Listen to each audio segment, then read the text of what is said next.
Welcome back to ലൈസാഹാസൻവ്ലോഗ്. ഇന്ന് ഞാൻ പരിചയപ്പെടുത്താൻ പോകുന്നത് ഒരു പുതിയ പ്രൊഡക്റ്റ് വെച്ചിട്ട് ഇഡ്ഡലി തയ്യാറാക്കുന്നതാണ്. എല്ലാവർക്കും നമസ്കാരം.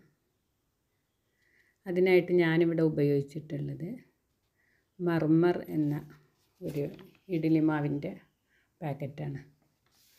വളരെ എളുപ്പത്തിൽ തന്നെ നമുക്ക് ഇഡ്ഡലി തയ്യാറാക്കാൻ പറ്റും. 1 കിലോഗ്രാമിൻ്റെ ഒരു പാക്കറ്റിലാണ് ഈ ബാറ്റർ വരുന്നത്. എനിക്കിതിൽ കൈ കിട്ടിയപ്പോൾ ഒരു വീഡിയോ ചെയ്യാമെന്ന് കരുതി. ഇതിൽ പൊന്നി അരി, അതേപോലെ ഉഴുന്ന്, ഉലുവ, അതുമാതിരി ശുദ്ധമായ വെള്ളം ഉപയോഗിച്ചാണ് ഈ മാവ് തയ്യാറാക്കിയിട്ടുള്ളതെന്ന് ഈ പാക്കിൽ എഴുതിയിട്ടുണ്ട്.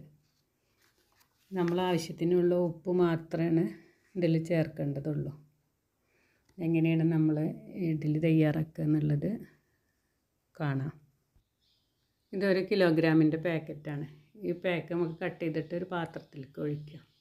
അതേപോലെ ആവശ്യത്തിനുള്ള ഉപ്പ് ഇട്ടിട്ട് നന്നായിട്ടൊന്ന് ഇളക്കി കൊടുക്കുക.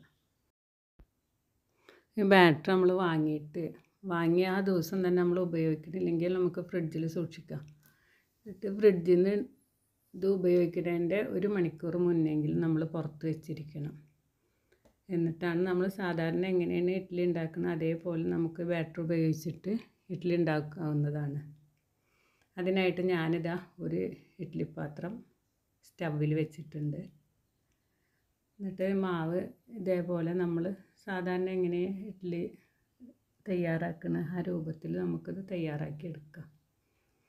സാധാരണ നമുക്ക് കടയിൽ നിന്ന് ഇതിൻ്റെ പൗഡർ രൂപത്തിലൊക്കെ ഇഡ്ഡലി മാവ് വാങ്ങിക്കാൻ കിട്ടാറുണ്ട്.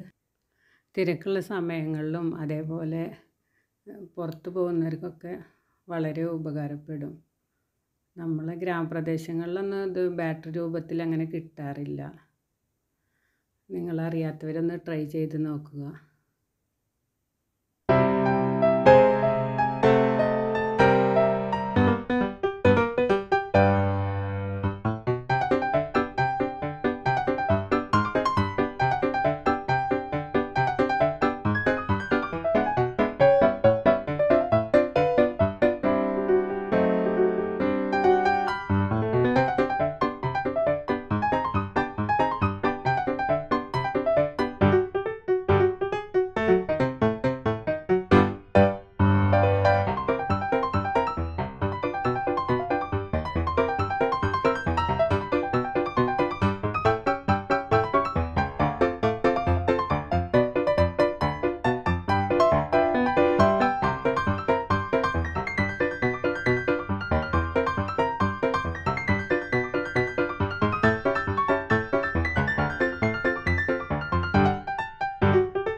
ഈ മാവ് കൊണ്ട് നമുക്ക് നല്ല സോഫ്റ്റായ ഇഡ്ഡലി ദോശയൊക്കെ തയ്യാറാക്കാൻ പറ്റും.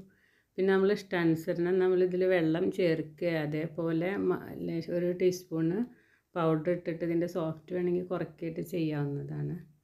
നിങ്ങൾക്കെൻ്റെ വീഡിയോ ഇഷ്ടമായെന്ന് കരുതുന്നു. വീഡിയോ ഇഷ്ടമായാൽ സബ്സ്ക്രൈബ് ചെയ്യാനും ലൈക്ക് ചെയ്യാനും മറക്കരുത്. Thank you.